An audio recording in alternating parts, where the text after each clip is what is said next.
I'm Tom. And I'm Zeus. And we're from Shout It Out Loudcast. And this is Gene Simmons from KISS. And this is Ace Frehley. And when we want to listen to anything about football, music, KISS, wrestling, country music, and more, we go to On The Flythe. With Stevie Flythe and Jason Worden. Check them out. Oh, yeah.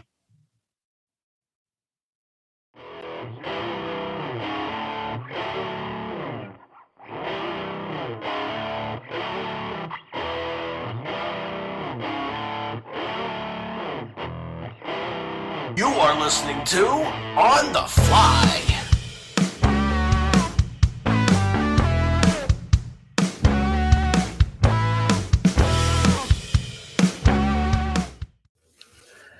What's up, guys? On the Fly, back again, episode 103. Going to do a little intro for this episode. We had with us graphic designer, artist, Mr. Michael Doret. And if you don't know who he is, well, let me refresh your memory. I'm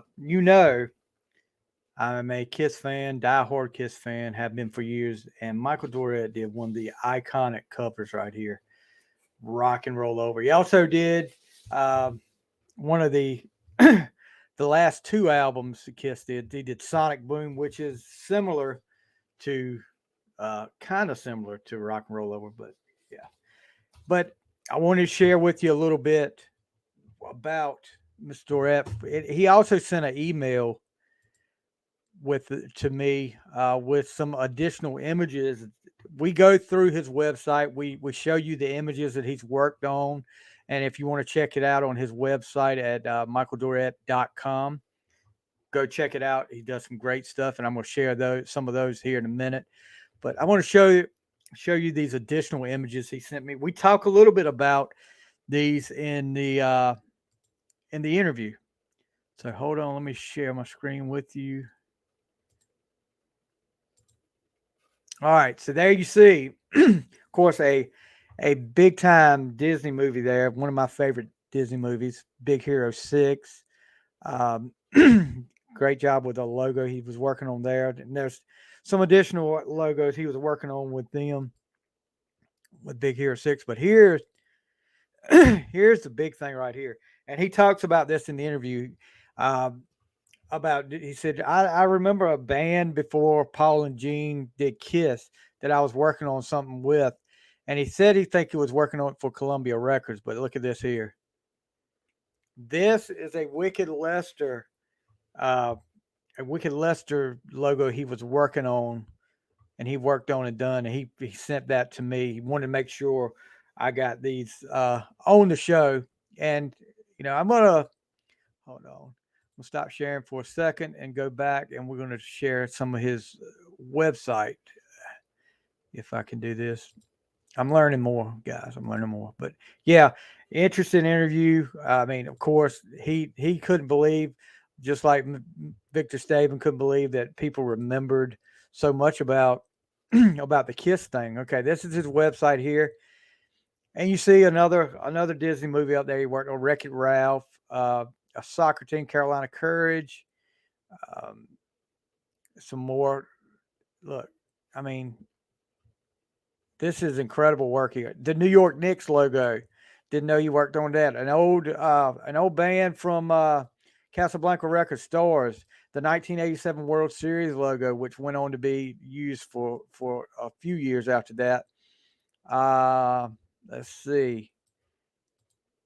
Look at some of the projects he's doing. Bram Stoker's Dracula, Burger King. Excuse me about that. You see a lot of his work, a NAsCAR logo there, the second annual Atlanta Motor Speedway Purelator 500. He's done a lot of great work. It's not just KISS stuff, but you see that banana. You remember the old Bananas magazine? Remember that? And there, of course, is Sonic Boom. You see that there.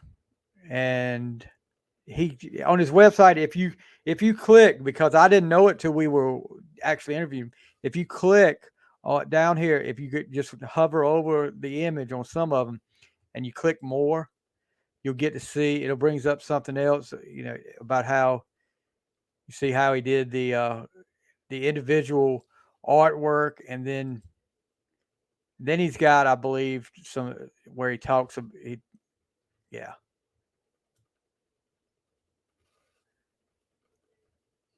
So you see, he talks about doing the return of Kiss.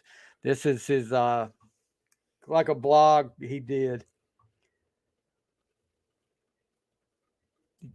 Listen to his comment here. Much to my surprise, the Rock and Roll Over cover had in recent years become one of the most, if not the most, talked about piece of art in my portfolio. It was a little bewildering to me how over the years that cover had become an icon for this iconic group.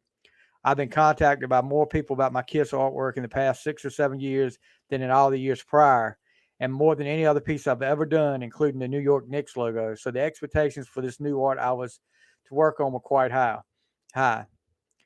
So, yeah, the Kiss Army represents itself pretty good, and I was proud and ecstatic, using a Mike Tyson word, to be able to get Mr. Doret on the show.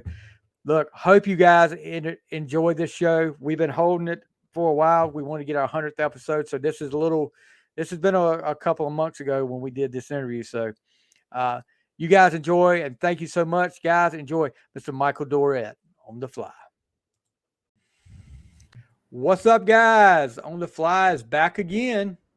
And tonight, a couple of weeks ago, we had Mr. Victor Staben on the show with us. He did the cover for Kiss Unmasked. We're big Kiss fans here. Tonight, joining us is Mr. Michael Doret, who did the 2 album covers for Kiss. He did Rock and Roll Over, which you see on Mr. Warden's shirt up here.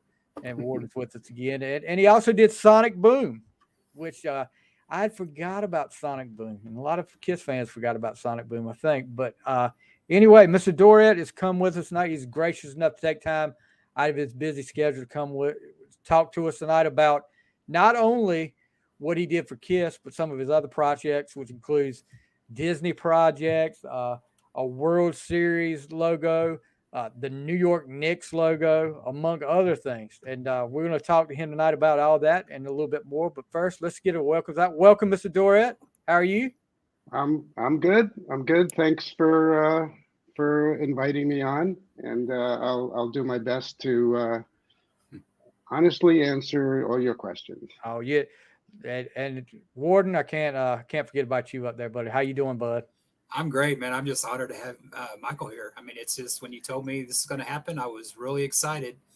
And looking over his resume, man, I mean, yes, it's not just Kiss, man. No.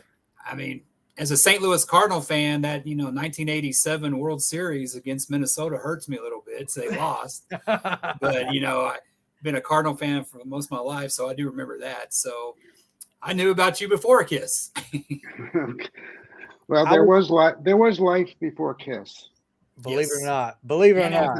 And after. Well, I'll tell you this. Your work has been a big part of my life from an early age, as far as that Rock and Roll Over cover. Because I can remember as a kid, I would take the album cover, and put I did it several times, and put a blank sheet of paper over it and try to trace that cover. Of course, it didn't work out so well, or I wouldn't be doing this right now. But yeah. Just an iconic album cover, but that's not all we're going to talk about tonight. First of all, you grew up in Brooklyn, right? Brooklyn, New York. New York. Yes. So, all right, how did, as a kid, was it an early age that you started doing drawings and stuff like that? You got into art? Was it early age when you started? Oh yeah, I mean, well, like most kids, I don't know that there was anything that great about anything I was doing as a kid, but most kids like to draw and express themselves, and I was certainly no exception. Although I do recall that I was particularly fascinated by signage, like the Good Humor truck that would drive up my street on summer days, and I just was like, I would just stand there and staring at the icicles dripping on the logo and the big ice cream pop, and it was just so graphic. And I was just fascinated by a lot of stuff like that.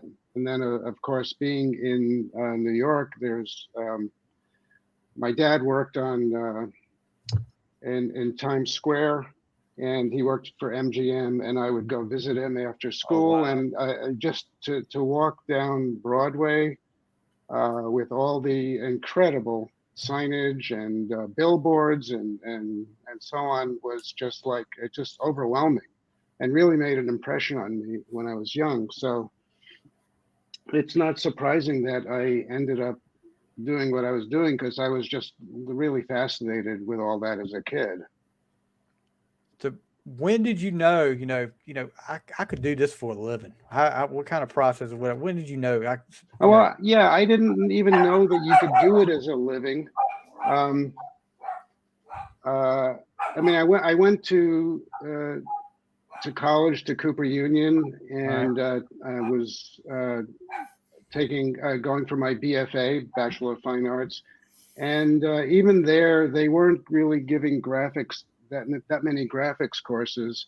So, but I felt really attractive to graphic design and took some night classes, and then that's when I really started acknowledging that maybe I could move myself into that area to do for a living. I just really didn't even know, Right. before that. So your dad, I listened to another interview. Your dad, I think he wanted you to go to school to be a lawyer. Is that right? That's right. Well, I didn't really know that. My parents didn't discuss that with me, but they did discuss it with my high school art teacher, who was really almost like a father figure to me. He really helped me to zero in and apply to Cooper Union, which was a free school, basically. Right. And when my parents heard that there would be almost no tuition, I think the decision was made. Yeah. I could go to art Let me school. tell you, I've got one finishing her first year of college now. When you hear free tuition, that sounds Yeah. really good. Really good. So, So when Gord, when you started in college, did you your first job, was it interning? Just getting all the work you can get. How did you start out after college? Well, it was even before college that I was kind of like getting involved. That high school art teacher that I mentioned helped me get this summer job where I was became like an intern for this old guy who was a muralist, and who had done murals and was still doing murals, but he had started back for the WPA program back in the 30s and 40s, and done a lot of murals. And he was working on a mural in Lower Manhattan, and I helped him prepare the walls and do other stuff with him. And so that was eye-opening. And then I had a summer job with a publisher, World Publishing, that I got while I was still in high school. So that was really my introduction. But you were asking about college. I'm sorry. After college. Yeah, I'm just curious how you got your start. Like, did you like you just said you like interned during college, and like what was your first, like, I guess, quote unquote big job, your first job, like paying job, I guess, instead of interning? Yeah. My first job was at a publishing company, but it didn't last very long, and I was soon looking for work outside of a staff job, and well, it was still a staff job that I was really my first job, working for a small, what would you call it, promotional art company, did PR work. And from there, you just go from one thing to another, and you learn more and more with each job. And pretty soon, I was working for Butterick Fashion company. We're helping them with their promotional products, and I was also trying to do work on the side, that I would take home at night, freelance work, Right. and I was getting more and more of that kind of work, just taking my portfolio around, and then in one of those times taking my portfolio, I visited this very successful illustrator named Charles White III, who convinced me to quit my staff jobs and just go out completely on my own as freelance, and he offered me desk space in his studio. So then I was in a real art studio and saw how everything worked, and then that was really my big start in doing what I do. Amazing. So let's just talk about before we start looking at some of your work. When you get a project, you get somebody that wants you to do a project for them. How do you come up with a concept of what you're going to do? That is a question that is not particularly easy to answer, because every project that comes in poses a different type of challenge. It's, and I feel like every time a project comes in, because of my own personal insecurity, I start to think, well, I've pulled the wool over everybody's eyes for so long, but now I've been asked to do this, and I'm going to fail. Well, I've always heard everybody is their own worst critic, and I'm the same way with a lot of things I do, and I can totally understand what you're saying there. Yeah, I'm sorry. Go ahead. That just amazes me is what you've accomplished, and you still kind of get that. I mean, it's just hard for me to fathom, but then again, I'm not in your shoes. I mean, that's just gives hope for the rest of us that, gonna have that same thing. See your history of work. It's awesome. Well, I think insecurity really is the driving force behind a lot of creativity. Yeah. Never really thinking that I've figured out this and I've got the formula and I can do this every time, because if you feel that, you might as well stop working. Yep. Yeah. Well, you're always, like I'm like you. That insecurity keeps your drive going and keeps you where you're not, the first time you get like, oh, I can do it. I've got this down pat. Something's going to happen. And I'll tell you this, I'm a meat cutter. This is my other job, is a meat cutter. And I've been doing it for 15 years now. And they told me from the start, always be afraid of the meat. The blade. Yeah, because the day you start getting too comfortable with it, it's the day you're gonna cut. You're gonna get a cut, and I was like, okay, whatever. I got it. I got a little, and then I got a little cut across my finger. From that, I was going to ask if you've got all your fingers still. I've still got all of them. I've got a little, maybe a little piece right here that didn't come back, but I've still got all my fingers.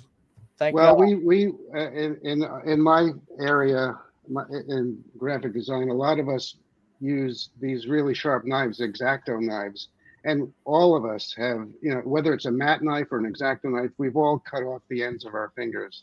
Oh yeah, at one point or another. But okay, let's say for instance, I'll give you an example of coming up with a concept. Let's just say what we're here to talk about tonight, the Rock and Roll Over cover. What process did you go through to come up with that concept of that album cover? So when I got the call to do that, to see if I was interested in doing that, I said sure, but I really was not. I didn't know anything about KISS. So you were not a KISS fan. Well, hold on a second. Go ahead.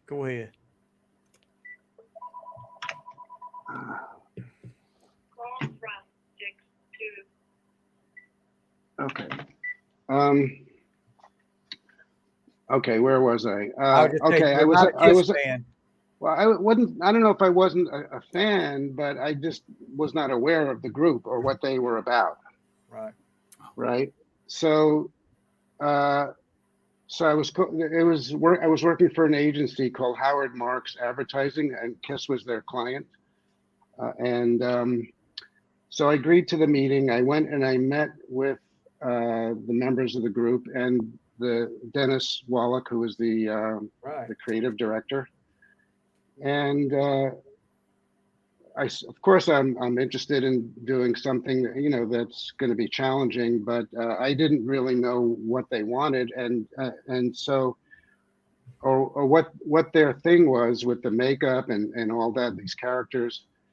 So, I quizzed them all about that while I was there, and I just kind of decided that the cover was going to be just creating these icons for these avatars for each of them, kind of depicting what they were or what the characters were about, and that was the beginning of how I did this. And then the whole idea of the name Rock and Roll Over, I thought maybe I'll just design this as kind of a mandala, something that just would, you could see it almost animating and turning. So that's why it really has, like as on the T-shirt, it was, it was, there really is no top or bottom. Gotcha. Because it just, it could exist in any four of those positions. So that was where the idea came from. It was really very simplistic idea. But I always try to do something that is So there different. you see it right there. I Yeah. can't pull it up. You can't click on it and have it pop up bigger? Hold on, I'm trying to get back to it right now where I can clip on it. I hadn't done much sharing on this, so we'll get back to it. Let's see. Yeah. There you go. Yeah. So my question is, did you talk to the band members about kind of getting an idea since you weren't really familiar with it, or did management kind of tell you what they wanted? No, management had no idea what they wanted. So I was just there and was asking them about what they were about. I would love to hear that conversation. I think they'd only been around for a year or so at that point. Yeah. Strangely enough, they had I guess Gene and Paul had a group before that. Yeah, Wicked Lester. Wicked Lester, which I hadn't met with them at that point, but I forget which record company it was. But I did a logo for Wicked Lester as well. Wow. Before. Oh wow. But I don't know that it was ever used, what I had done.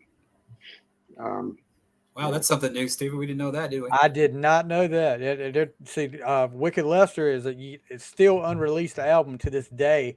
So officially unreleased. Yeah.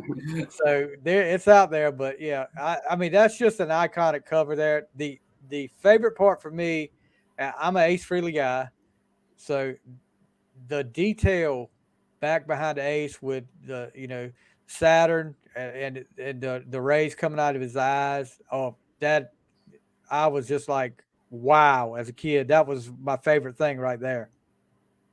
And when you do something like this, which is really reduced to the simplest elements, you can do more things like that. Otherwise, you'd have to be like doing some sort of Photoshop retouching and special effects and so on. But I love to do this kind of very kind of simplistic type of illustration where these become like avatars or icons.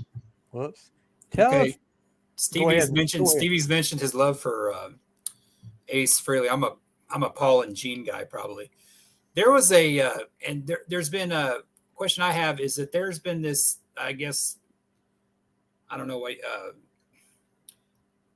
controversy, I guess, about the teardrop that was supposedly on Paul Stanley's face, but that people say that was to like mark so many, and others say it was a misprint with the printer. Do you have any story on that? That's really just kind of a made up story. I mean, there was like a printer.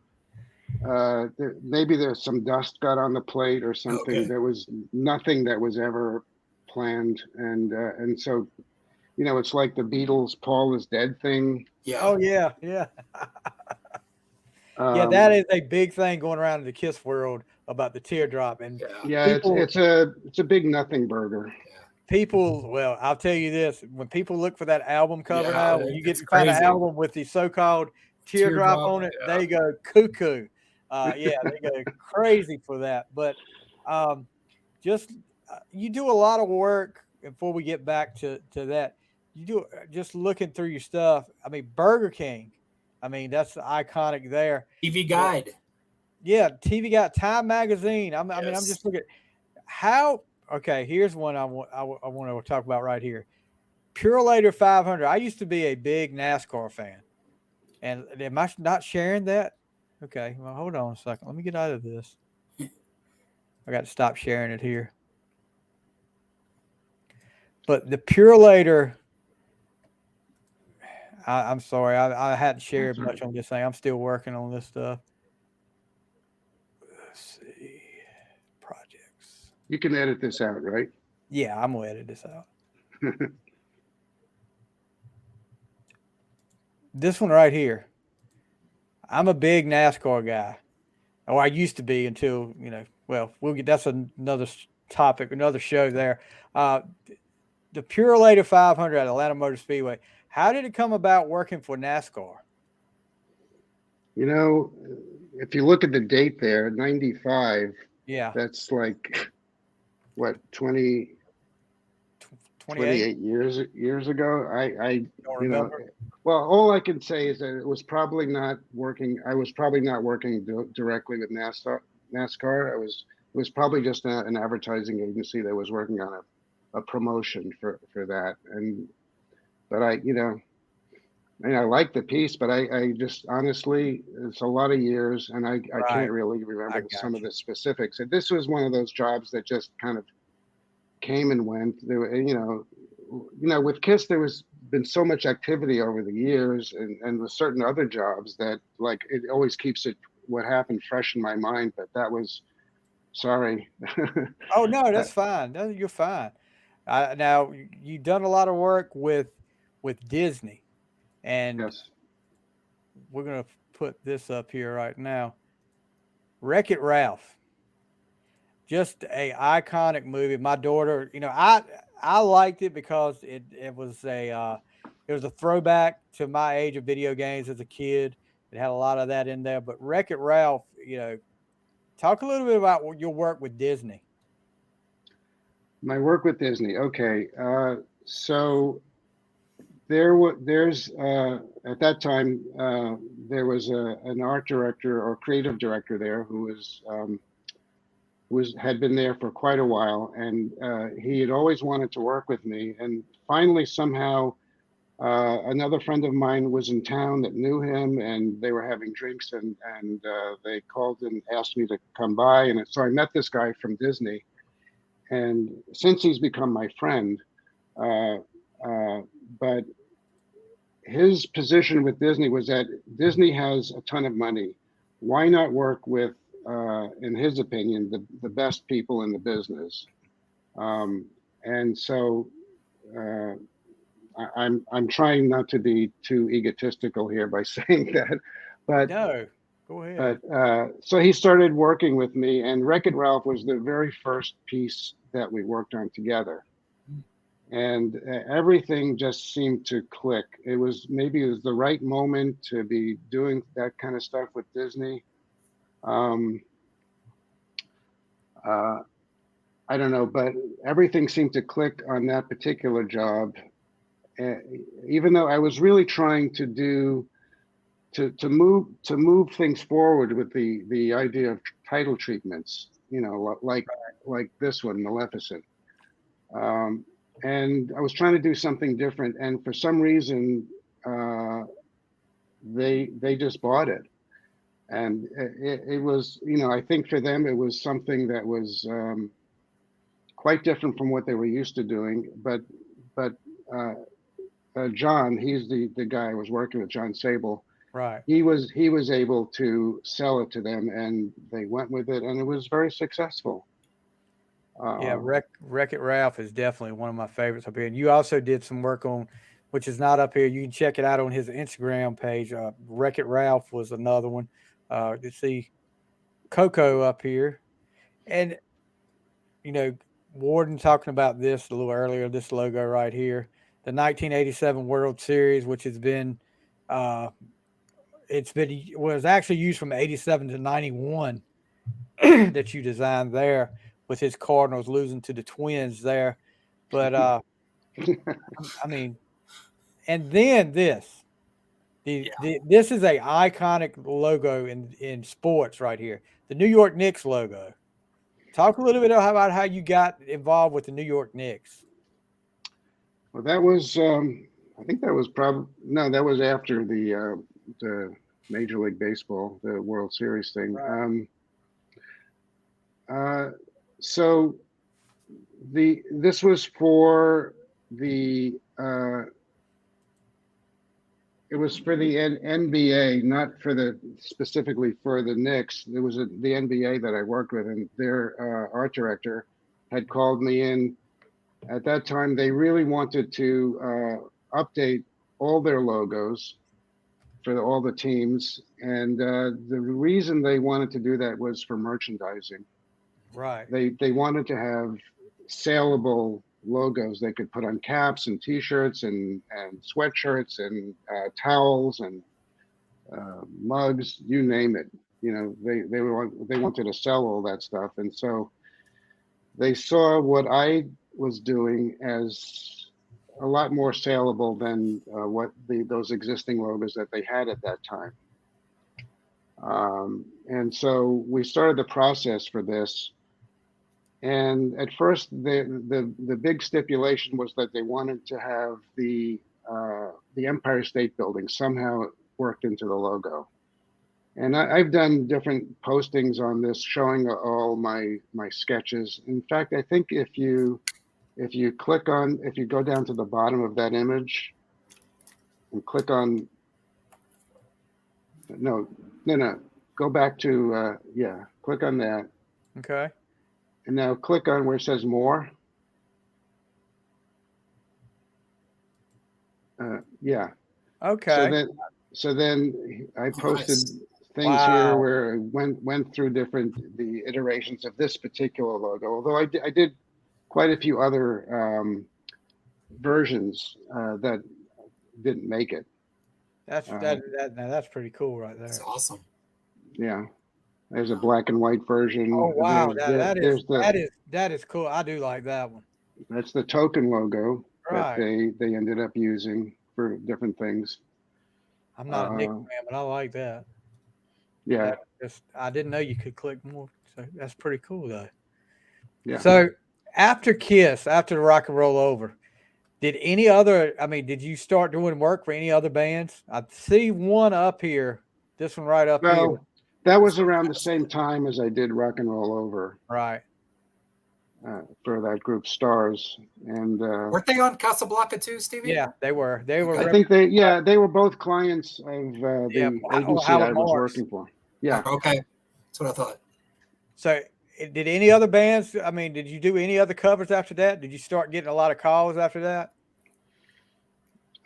No, and that's why I really didn't think too much about this, the Rock and Roll Over and all that, until years later when I started getting, fan mail. And I remember one time this group of Japanese guys descended upon me in my studio in New York, and I was like, really?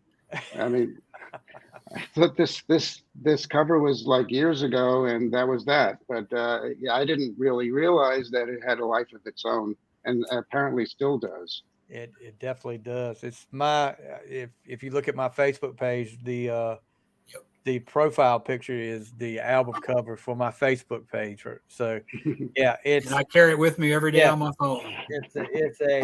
It's an iconic piece of history. I'll put it that way, and has been very important over the years to a lot of Kiss fans. And you did an incredible job with that. But we're not going to.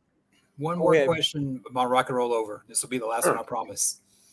Now, the final one wasn't the original one, correct? Because the original one, from what I've been heard, is original was a little bit different, and they wanted some changes all to right, it, especially Paul, right? Yeah, what that was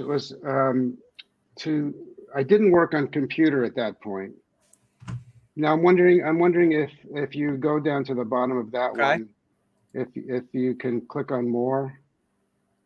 Hold on a second. I can't remember if I I think it posted does it. have it up there. Keep going. Yeah, there you Okay, go. that's it. So Yeah, that's it. so at this point until 1995 I was not working on the computer. 95 was when I made the transition. So in order to show them what I wanted to do, I had to create, this was a comp, or a very finished sketch done with colored pencils. And I needed to do this in order to sell them on the idea that I wanted to do. So we had the second meeting when I brought this in and showed it to them. And then, for example, Gene, I guess he felt that his image was maybe too much like the Joker. I can So, see that. and Paul wanted maybe his lips to be a little more realistic and his hair a little different. Yeah. And I think the other two at the bottom there were there was no comments really. I didn't have to change anything there. Right. So those were the only real changes that I had to make. And those are reflected when you look at the finish and you compare the two. Yeah, definitely. I see that. Paul's, you can definitely tell with Gene, and then Paul's hair is a lot different. Yeah. I'm sure he had something to say about that. Can't you imagine that? Well, yeah, Well, he had some big hair back then, so he had to get it to show. Well, that was all fine. You know, I consider myself very lucky that I'm able to do the things I do, and people are a little bit reluctant to criticize it because this area of where I concentrate more on letter forms, although in this one it seems to be much more, the illustration seems to be quite strong in this one. They don't know how to critique letter forms because it's what I've been doing was something that really nobody had done for quite a long time. So it was a different thing for them. So I've been quite lucky in that respect. So And even that I don't have to make changes to a lot of the things that I've worked on if they're accepted. so even back then, Gene and Paul were running the show, and Ace and Peter were kind of just, looks good. Yeah. And stuff. Gene and Paul would give, they'd always have their opinions. Yeah. Yeah. That's what we know about them. Yeah. And it was, I had no problem working with them. They were pretty easy. Even into that second cover that I did for them, that was mostly just working with Paul. Really? Oh, Sonic Boom. Yeah, Sonic Boom Yeah. was, and you pretty much, and I'll bring that up in just a second. So Sonic Boom, as soon as I saw this, I was like, this reminds me of Rock and Roll Over. That was the intention. They wanted that. Okay. Paul wanted that because they kind of saw this cover as being a kind of like a continuation of Rock and Roll Over. And the way I did it was more or less turning Rock and Roll Over inside out. So where the faces were in the center in that one, I moved them out to the outside. And they were much more insistent on this one to have their faces be photographic. Okay. Those images started out as photos, and I just kind of like did my thing with them. In fact, I couldn't even tell you how I did them because they were those faces were. It was like a long process to reduce them into these very basic shapes and colors. Yeah. Were you surprised to hear from them when they contact you about doing this album cover? Yeah, I was quite surprised. I mean, I first got a call from somebody in the States who was working with them, asking if I would take a call from Paul. They were on tour somewhere in South America at the time, and he called me from there. And then we just, we set up a time, and he came by the studio a couple of weeks later, and we started the process of this. Worden? Very cool. Yeah. I don't know if you're aware of this, but you've had, there's a band called Anthrax. They're big Kiss fans, and they did a live album a few years ago from Scotland. And they paid tribute to your artwork from Rock and Roll Over. I don't know if you're aware of that. No. Yeah.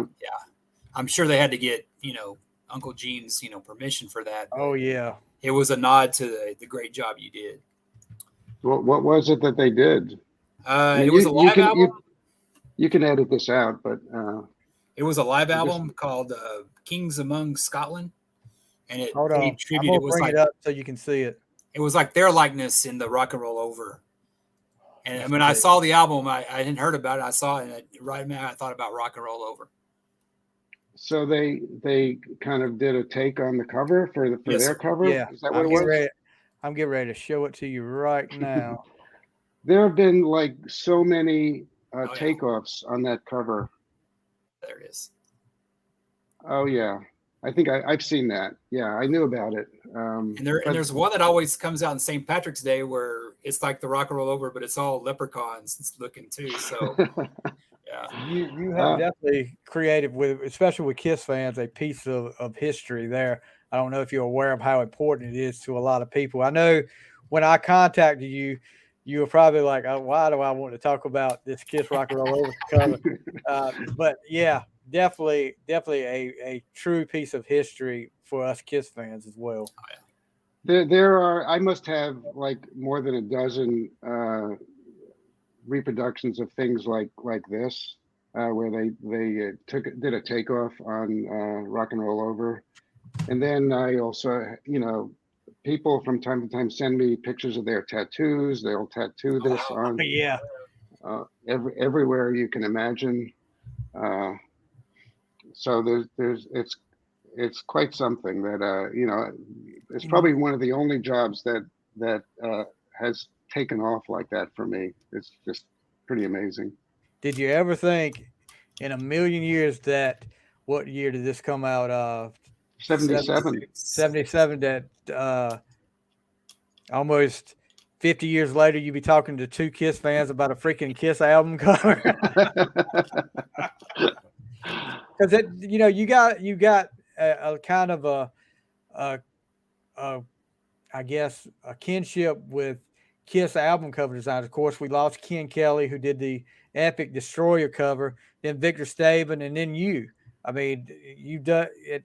They had those, especially in the 70s, up until Unmasked, Creatures. They had the great album covers, and then after that, they kind of went away from it. But yeah, those album covers as a kid, especially as a kid, like I said, that Rock and Roll Over cover. I mean, I traced that I don't know how many times, just trying to get that down pat. But I've heard that story a number of times from different people. Probably the one that I go back to the most is who this guy named Mike Essel, who ended up being the dean of the School of Art at Cooper Union, which is my alma mater. He wasn't there at the time, but he tells the story about, very similar to yours, how that was the thing that got him into going into art, into graphics. Fortunately, his worked out a little bit better than I did. I had a shaky hand, I guess, because mine didn't look as good, but just incredible. Go ahead, Ward. I'm sorry. So, I mean, talking of artists and stuff like that, you and Paul ever talk about? He's got into art lately, and I think Gene's even doing it. He's had Well, like showings with art and stuff like that. Paul's Right. doing a lot of paintings now. Yeah, painting like art. I didn't know if that well, was something y'all talked about. no, not really. No, I mean, I wouldn't call him a friend that I can have those kind of conversations with. Right, I got you. I mean, we had communication when I was working for them on on these things, but he's not interested in me. So what do you got going on now? What's going on in Michael Doret's world? Well, I'm working on a book Oh, wow. of my work, which has kind of been in the works for a couple of years now, supposedly to come out at the either the end of this year or beginning of next year. So I'm very excited about that. I just did a book cover for James Hetfield. Do you know who he is? Metallica. Yes. Oh, yeah. Wow. Yes. Yes. Yeah. Wow. That's at the upper. If you look at that editorial page on my website, it's at the upper right corner. How did I miss upper right corner?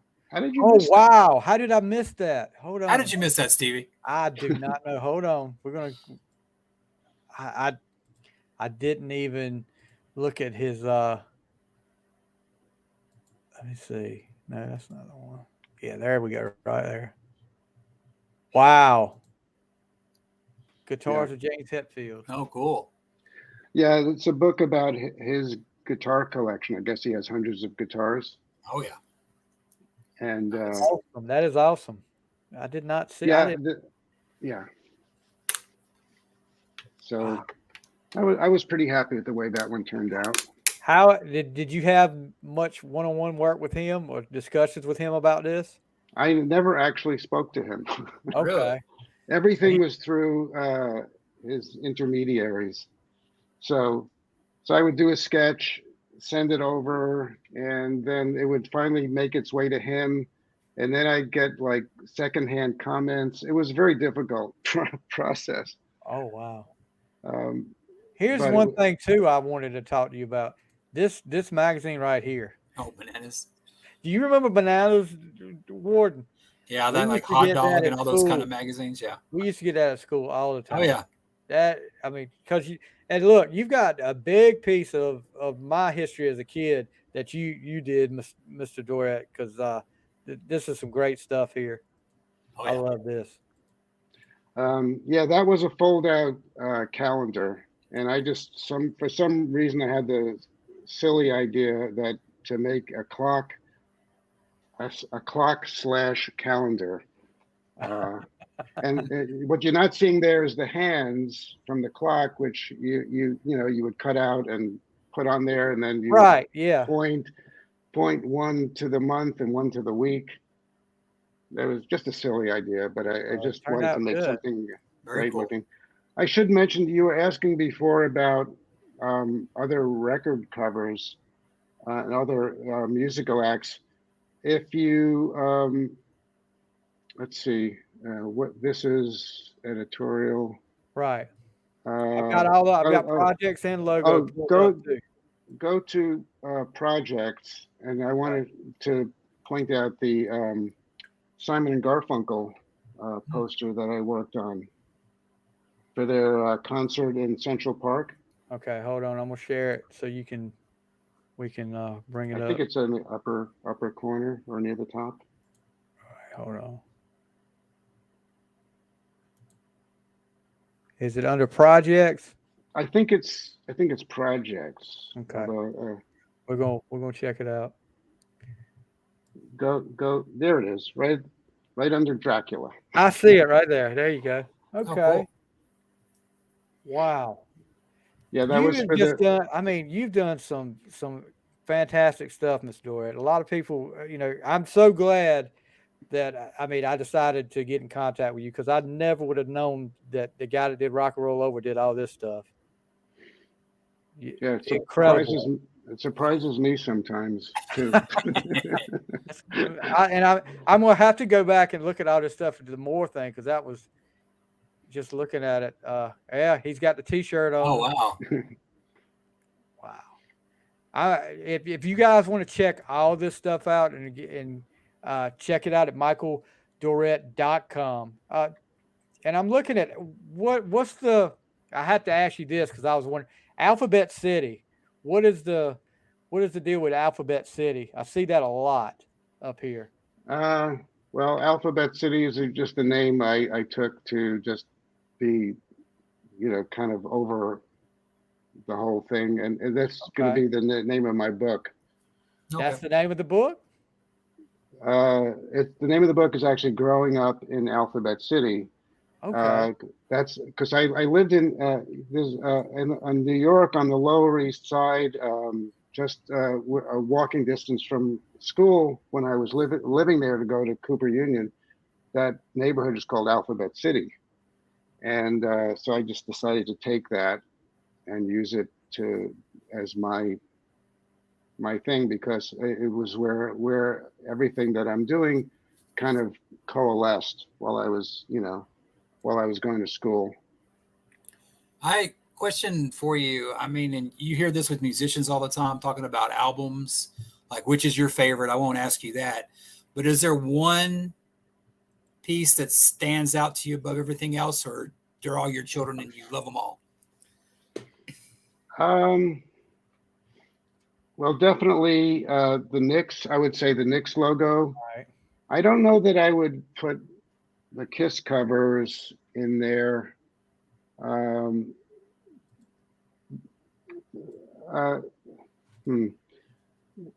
At the time that I do things, I do get a feeling for which things are really going to have a long life. And to be honest, I didn't think Rock and Roll Over was that great of a piece when I did it.